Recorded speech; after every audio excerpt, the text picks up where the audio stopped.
সবাইকে আমার চ্যানেলে স্বাগতম। আশা করি সবাই ভালোই আছেন। আজকের ভিডিও টপিক হচ্ছে ঘরে তাবিজ পুঁতে বশীকরণ। আশা করি স্ক্রিন এবং টাইটেল দেখে বুঝতে পেরেছেন।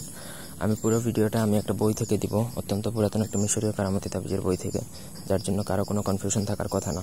তো প্রথমত বলে রাখি, পুরো ভিডিওটা প্রথম থেকে শেষ পর্যন্ত দেখুন।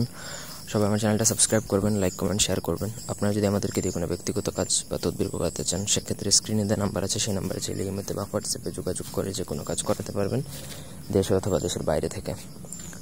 তো প্রথমত দেখুন, নকশাটা আমি দিয়েছি। নকশাটা হচ্ছে 16টা ঘরের নকশা। যেভাবে দেওয়া আছে ঠিক ওইভাবে নকশাটা লিখতে হবে, কোনো সুতা পরিমাণ ভুল করলেও হবে না। এটার জন্য প্রথমত আপনাকে একা নির্জনে কাজটা করতে হবে। আপনি ব্যতীত অন্য কেউ জানলে এই কাজের রেজাল্ট আসবে না। আপনাকে ভূষপত্র সংগ্রহ করতে হবে এবং আপনাকে অবশ্যই জাফরান কালি অথবা যে কোনো প্রকার লাল কালি সংগ্রহ করলেও হবে, সমস্যা নেই।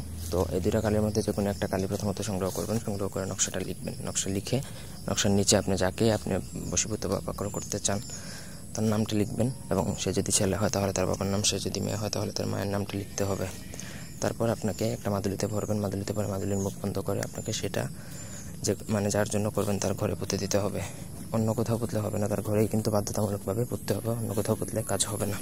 তো কেউ যদি এই তদবির একবার যদি ঠিকঠাক মতো করে ফেলতে পারে, এই নকশাটা যদি একবার ঠিক মতো লিখে যদি কারো বাসায় পুঁতে দিতে পারে, তাহলে সে নিশ্চিতভাবে থাকতে পারে 24 ঘন্টা থেকে 48 ঘন্টা, বড় জোর 72 ঘন্টার মধ্যে কাঙ্ক্ষিত ব্যক্তি তার সাথে যোগাযোগ করবে, তার নিকট হাজির হবে এবং বশীভূত হবে। তুমি 1000% নিশ্চিত থাকতে পারেন। তো পুরো ভিডিওটা দেখে ভালো করে বুঝে শুনে কাজ করবেন। অবশ্যই আমার অনুমতি নেবেন। লাইক কমেন্ট শেয়ার এবং সাবস্ক্রাইব করবেন। কাজের জন্য যোগাযোগ করতে পারেন। ধন্যবাদ সবাই।